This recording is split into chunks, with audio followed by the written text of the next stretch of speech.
Welcome to the Freedom to Learn podcast. I'm your host, Jenny Gentles. This season, we're diving into what it means to return education to states, communities, and families.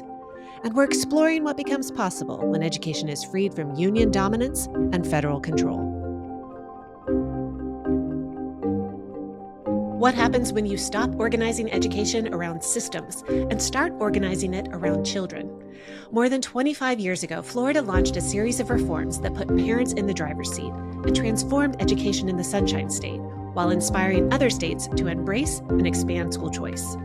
Today, as the teachers union sues to dismantle Florida's education savings accounts and charter school programs, which are currently serving over 1 million students, the debate over who should decide where and how children learn is still far from over. Governor Jeb Bush, Florida's 43rd governor, joins me to discuss the state's transformative A+ plan for education and groundbreaking school choice programs, the results that followed, and why the fight for educational freedom is still being waged today. Governor Bush was governor of Florida from 1999 to 2007. I had the honor of working for him in the final years of his second term. He serves as the chairman of the board of directors of Excel in Ed and the Foundation for Florida's Future. Governor Jeb Bush, welcome to Freedom to Learn. Thank you, Jenny.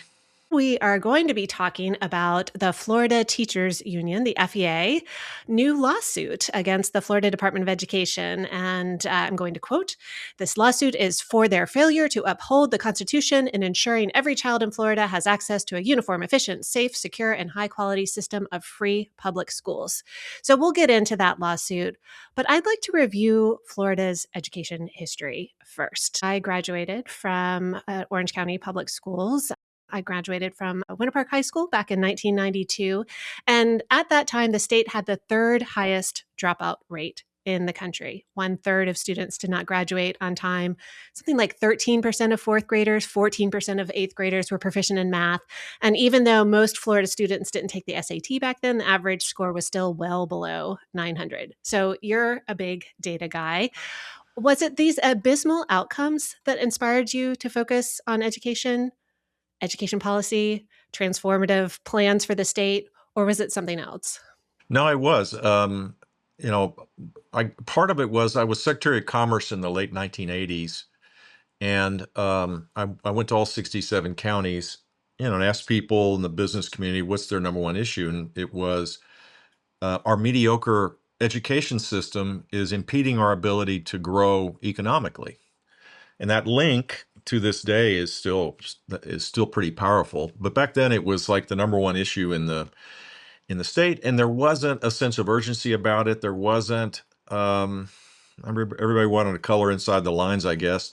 And we were literally at the bottom. We were 50th out of 50 states in the 1990s in terms of graduation rate. And Jenny, I tell this story over and over again, but it probably encapsulated my feelings about this. I ran in 94 and lost for a lot of different reasons, most of which related to my not sharing my heart about the things I thought were important. And in 98, I decided, you know what? I still had these, what by then, back then considered radical views, but I'm going to go visit 100 schools and learn and kind of show people I don't have horns coming out of my head. And I ended up going to 260 schools in the 98 campaign. I learned a lot, and it crystallized my thinking that there needed to be more dramatic action. I'll never forget, I was at Seminole High School, pretty close to Winter Park, a little north of there, and this kid was practicing for the HSCT test. You would have taken that test. And that's an 8th grade level high school graduation test. And people were bragging that we had a graduation test. Most states didn't back then. And I'm thinking, well, 8th grade level graduation test, graduation test isn't something to be bragging about. It means you could pass 8th grade, not pass 12th grade. And this kid was practicing for the last time he could take the test. I think he could take it three times before you just couldn't go forward. And I was watching over his shoulder in the back of this high school, and the question was, the baseball game starts at 3, it ends at 4:30. How long is the game? And he couldn't answer it. So at first I thought, okay, the guy's name was Santiago. Maybe he came from another country. Maybe it was that's the reason. Newly arrived. And in fact, he had been in the K-12 system the entire time. And if you see examples of that over and over and over again, you begin to realize that a lot of kids are being left behind, and as such, there needs to be a dramatically new way of thinking about it. And that was my motivation was based on starting, I'd say, more on economic issues, but it became more of a moral imperative. I mean, we really needed to think differently about our K-12 system across the country, but particularly in Florida, which is the state I love. You got right to work then. You won in 1998, and I met you for the first time in September 1999. And by then, you'd already moved your A-plus plan for education through the Florida legislature. And so you came to Congress to testify before the House Budget Committee, again, September of 99. And you outlined the law's guiding principles. I actually looked at the testimony again recently. It was really fun to remember all those many years ago. And you said education should be child centered. It shouldn't even be school centered. It certainly shouldn't be system centered, which it is in most places today. You were very clear that all interests should be aligned to the priorities of the child. So, what did that look like when you were envisioning that, when you were developing these guiding principles back then? I've always been wonky on this stuff, and there were parts of other states' initiatives that I found interesting. One was actually North Carolina with Governor Hunt, who recently passed away, and the other was my brother's. What they didn't have was the catalytic converter of parental empowerment. They had other elements in terms of accountability, but they didn't have the tension that comes when systems have to empower parents. And back then, that was a big deal. I mean, the food fight, to get the Republican, there were members of the Republican caucus that did not support all of our initiatives. The school districts hated it. The unions hated it. People were nervous. Change is hard. We got it passed, and policy doesn't really matter if you don't implement it faithfully. You can pass a law. A lot of times, governors sign a bill into law and they check that box and they move on to another food group, policy food group. In this case, in order to accomplish it, we had to be all in, literally across the board. I had the what I call the A-plus plan meeting. I think it was every other week. And we had all these action items we had to implement. And Jenny, if you recall, we have 67 school districts because we have 67 counties. We were asking 67 jurisdictions to implement something they didn't like. Yeah. To put it So, mildly, didn't like. yeah, so we had to be banging heads, cajoling, convincing, persuading, advocating in a kind of a difficult environment. But in order for it to be successful, it required that. And thankfully, I had an incredible team of people. I kind of remember you were part of that. I showed up at the end. You guys did all the hard work, and then I showed up at the end. We did. We worked together, and then then the question is, okay, first chance to see if it works when you grade schools A through F, and if schools are F, parents get to choose a private option or a better public option. The best way to measure its success was whether or not there were gains in reading and math. And in fact, the first year that we did this with this accountability system and empowering parents, we had big gains. Had we not had big gains, it might have been harder to continue the fight because it was very controversial. Now, when you see states like Iowa have a full-blown ESA and other states, it seems like it's just, no big deal. But we were the first statewide voucher program and first state to really have, I'm not kidding, accountability. It was exciting. I mean, it was um, I loved being governor because it was a big challenge and you could benchmark it and you could measure it. And if we had success, it allowed us to implement additional reforms. The mantra was success is never final, reforms never complete. And the catalyst for all of this, apart from high expectations and robust accountability, was parents should decide where their kids go to school, over and out. Right, and you were ecumenical about that approach. I mean, you were a longtime supporter of charter schools. You'd helped start one, and that law was already in place. And then there was also this new groundbreaking thing, the Opportunity Scholarships Program, which, of course, students shouldn't be relegated to persistently failing schools. Of course, families should have options, but like you said, that of course perception was not what the unions and the districts thought. So in September or August of that first year, the first so-called voucher kids were allowed to go to schools. And I got convinced by my chief of staff, I think, that I had to go to the school that was losing kids in Pensacola, Florida. It was an elementary school. I was not looking forward to it, to be honest with you, because people were really upset about this. I didn't go to the Catholic school that took the kids. I went to the public school that lost the kids. And Miss Lerner, I think her name was, she was really mad. And I tried all whatever charm I had. I was trying my best to get through it.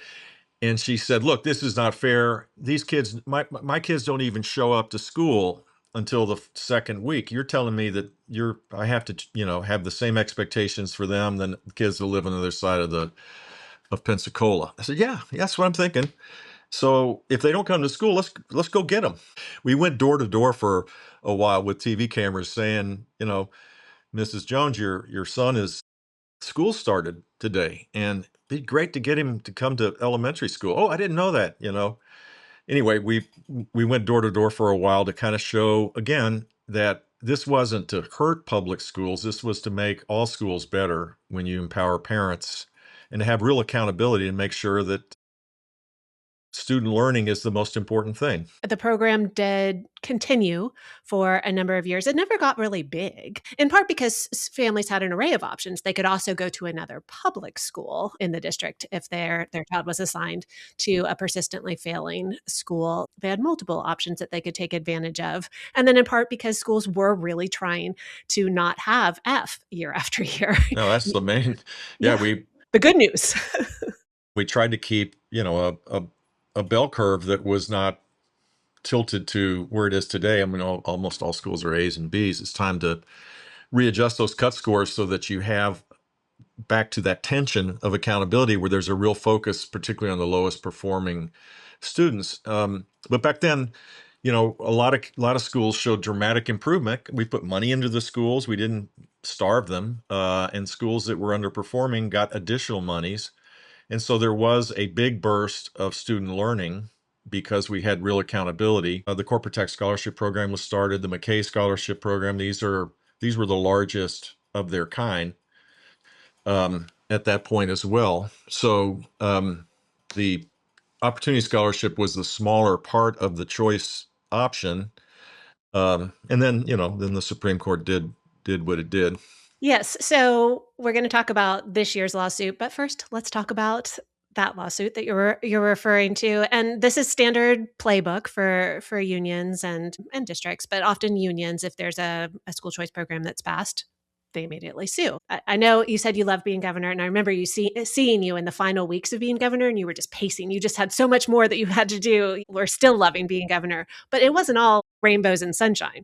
There was there were things like this, the Bush v. Holmes lawsuit decision. Yeah, I mean, our Supreme Court today is dramatically different Mhm. than it was back then.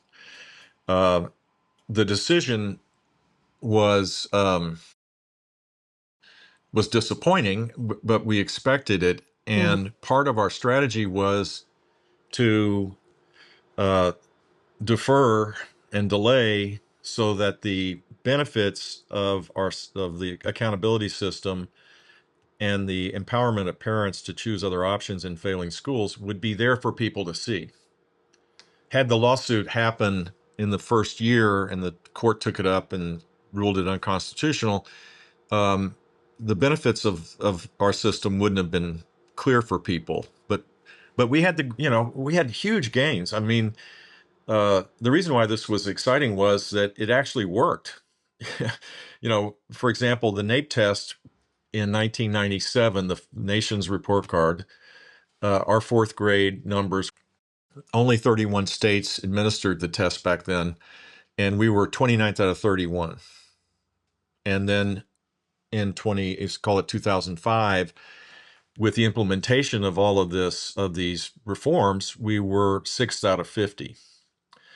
And our graduation rate started to increase. And Florida's low-income kids were number one, two grade levels ahead of, the California Hispanics were two grade levels ahead of the Hispanic or the California average. I mean, we had these lights out improvements, particularly with kids in the underserved areas. So while it was disappointing, the reforms were clear and the other options emerged: the corporate tax scholarship program, the McKay scholarship program. And corporate tax credit, that was for, at the time, that was for low income families. McKay Scholarship was for students with disabilities. Yeah, exactly. So if a parent was not satisfied with their individual education plan, which the federal, it's a civil rights law, they could unilaterally decide to send their kids to a private school that would take the state and local money. So tactically, the plan was to show the reforms worked. And then when I don't think we were surprised that the court ruled the way they did. I thought it was twisted logic. I'm not a lawyer, I don't know. I mean, I was disappointed with the Florida Supreme Court when I was governor on an array of different things. It wasn't just this, but it was, you know, if you stick with it, the reforms become clear, and there's a constituency that emerges, and it's been fantastic that legislatures and governors, after they kicked me out the door, continued to have embraced this idea. And now, the numbers are pretty clear. Miami-Dade County, my hometown, has the fourth largest school district in the country. And about 70% of parents choose, or 70% of children's parents decide where their kids go to school. 70%. They can go to a they can go to the Florida online school. Miami-Dade has its own online capability. There's a robust charter community here. The private schools, the Catholic schools in Miami are growing in population. Not many places in the country could say that. Florida's unique. The magnet programs, The that's magnet programs are huge. Parents can customize the learning experience where it's not just one thing. Miami-Dade County is actually competing now, the school district, to attract students. It's a robust marketplace and I would say, to brag a little bit about my hometown, Miami-Dade probably has the best student outcomes of any big urban school district in the country. And that's because parents now have more say about where their kids go to school, and the economic interest of the adults is secondary to all that.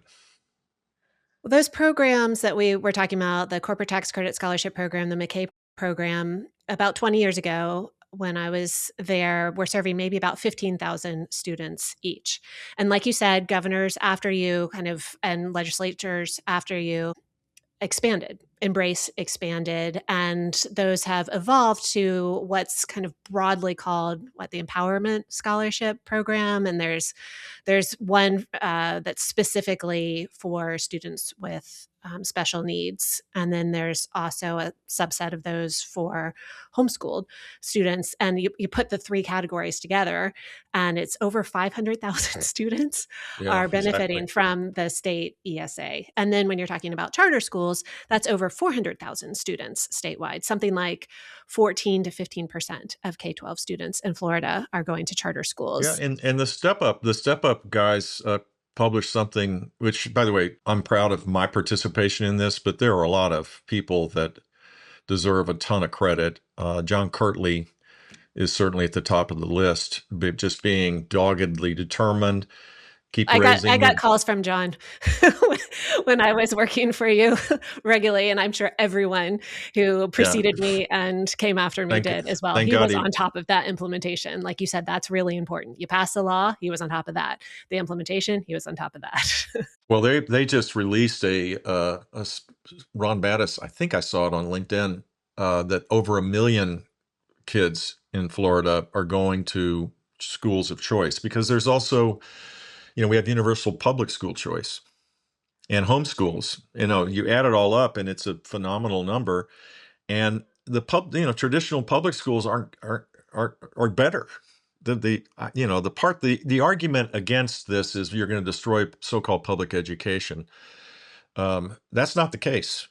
In fact, the opposite is the case. And ultimately, Jenny, my dream, if I had another chance to dream a bigger dream, it would be to say, find 67 superintendents of schools in the state that I love, whose mission is to say every child in my district, whether they go to a private school, a public school, a charter school, you name it, a hybrid kind of format, homeschool, every child is my responsibility. And I'm going to give parents the power to make choices. And I'm going to do everything I can to create a safe environment where kids soar. That's the next iteration of this, where the lines need to be blurred between what's public, what's private. It's not, it might have worked in 1950, 1920. It's not relevant anymore. Yeah, and I went to school, again, Orange County Public Schools in the 80s and 90s, and I'm not so sure it worked then. Although I do feel like I got a decent education.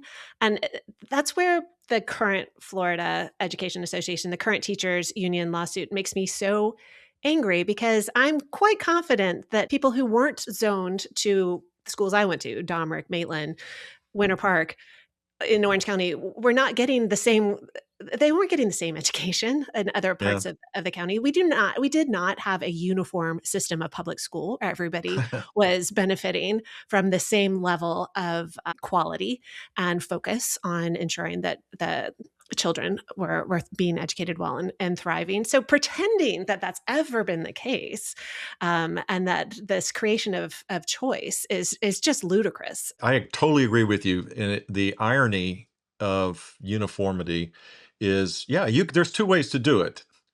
You can have high expectations for every kid, or you could have mediocrity being the uniform measurement. And the system that we had that people continued to try to protect was designed around mediocrity. That somehow it's life circumstances that assure that some kids can learn and some kids can't. The family structure, level of income, that it's not, the kids can't overcome adversity, or that you can't have a system where every child has the chance to rise up. Um, I think, I'm pretty proud of the fact that Florida doesn't have that mindset anymore, and which makes the lawsuit kind of bizarre, actually, to be fair about it. I'm kind of glad they did it to just clean this up, because it was not, the issue of the vouchers was never contested. It wasn't the issue. Um, this will solve this, because it'll eventually get to the Florida Supreme Court. Plus, with the U.S. Supreme Court ruling as it has, I'd be. I mean, it makes no sense. They're going to spend more money out of the pockets of teachers to defend a concept that is obsolete and legally on really, really, weak grounds. So my guess is it'll get blown out of the water. And I don't understand what the logic is to do this. Maybe seeking relevance, because they're increasingly less relevant. Yeah, there was a Fordham Institute's report that came out recently that ranked Florida unions, I think, 41st out of 51, so 50 states plus DC, as far as influence and power. And so that's pretty low. And then Florida teachers don't have their paychecks automatically docked. Like there isn't an automatic deduction for union dues. They have to Yeah. choose. And then there have been a few additional laws about recertification of unions that have come about. So is this the FEA's kind of last gasp attempt to be like relevant, like you said, like we have some sort of say we can do this razzle dazzle lawsuit, even though it's doomed? That's the only thing I can I, figure. I don't understand it. I think the teachers union ought to be focused on issues related to workplace, issues of making sure that teachers are treated with dignity and respect, that you know, they can negotiate collectively for healthcare benefits or other things like that. That's fine. I mean, that's, That's public their job. public employees, generally that's what they do. But they have gone way beyond that. And most of these dues go for other issues other than just the collective bargaining process at every district. They're involved in, you know, views. I got an opinion on Gaza, for crying out loud, and uh, and it's way left leaning, and it doesn't represent the views of most teachers in Florida, and so they are kind of obsolete. And you would think that based on that, they might want to go back to the fundamentals, but this publicity stunt is I don't think it's in their interest. But everybody has a right in this great country to access the courts, and that's what they're doing. It allows people like you and me to have a conversation about it. It's kind of weird that they would allow us to do that. It's a great excuse to have you on the podcast, Governor Bush. So I'll thank the FEA for that, and it also is an opportunity to dispel a few myths around school choice in Florida, and I think that's what we've been doing throughout our conversation. But one thing that they talk about is how the states created a system of educational opportunities that are held to different standards, and they always imply that there's no accountability that's built into these options that we've been talking about. So obviously, charter schools are public schools, and the students take the state test. So let's set them aside. But when we're talking about the students who are benefiting from the state ESA, they have to take a nationally norm reference test and always have, right? Like, Yep, so I'm, exactly. what's the argument there, guys? So, the way I look at it is if parents want to stay in the traditional system, fine. They have that right. And there's probably more state-driven accountability, the test and accountability there. And as you move away from the traditional schools, there still is accountability, but ultimately, the further you go into the private options, parents are become the most important part of the decision making process. And the key is to make sure parents have uh, that they're making informed choices about the most important decision they make for their kids. And so the state has a responsibility to create a marketplace, if you will, where parents do have these choices. But the more responsibility they take on, the less regulation is necessary. And so I reject the argument that is made. State has a responsibility for fiscal issues for sure, because this is either directly or indirectly state money going into it.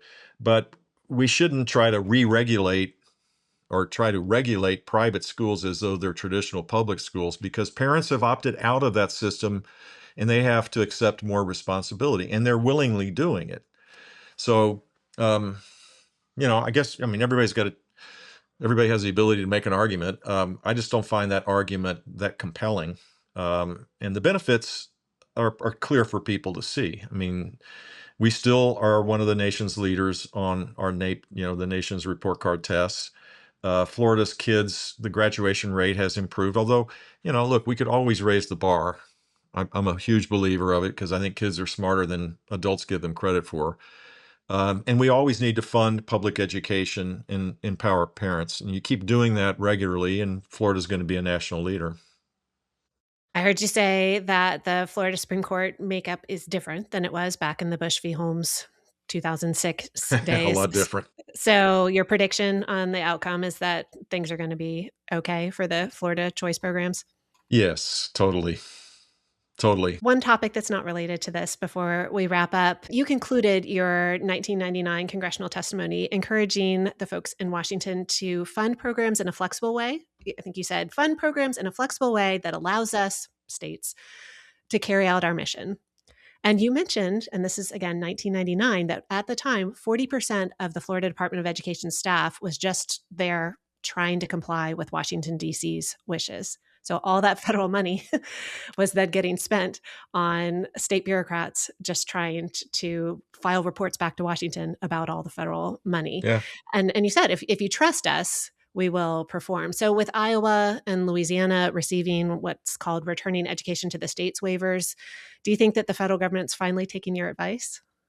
I think it's a good step. It's a mini me step, not a big step. The law, you know, prohibits the kind of vision that I was trying to outline in 1999, which would be to shift all of this money that, by the way, they don't have, to shift the programs back to the states.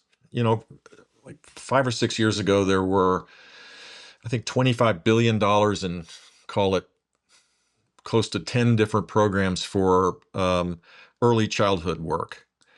Well, Florida's got universal pre-K. Mhm. We have a really robust system of dealing, for 4-year-olds. If we took that money, we could develop a strategy. We could, we have our accountability system for those programs as well. We could take this, if we didn't have all the strings attached and we could just have the money, we could improve student learning so that kids are prepared to take on the excitement of kindergarten, not way behind. They're in the same example in Title I. Why should we have to, fill out all the forms and do all the stupid stuff to receive Title I money? Better to be part of a broader strategy. It seems to me that Title I money should run with the parent as well. Kids with learning disabilities, same thing. You go across the titles of the Department of Education. The Trump administration's done what they can within the law to push power back to the states, and I think that's great. But ultimately, this is not a federal responsibility. This is a state responsibility implemented locally. And at some point, Congress ought to shift the power back to the states for things that are really should be state responsibility. Not just there, by the way, but in like my personal belief is that they ought to protect our shores, keep us safe, and get the hell out of the way and let states do what they do best. And then you would have California would do it different than Florida. And you'd let all sorts of innovation take place and the best ideas would prevail. Well, Governor Bush, you certainly did it well when you were a governor. It was an honor to serve as the director of the school choice office all those many years ago. So grateful for your continued commitment to this very important topic. Right before we go, is there? I generally ask my guests to tackle the myth that bothers them the most. Is there a Florida school choice myth that you'd want to tackle today beyond what we've already discussed? Um, the big myth in public K-12 education is some kids can learn, some kids can't. And then we had, organize ourselves around that myth.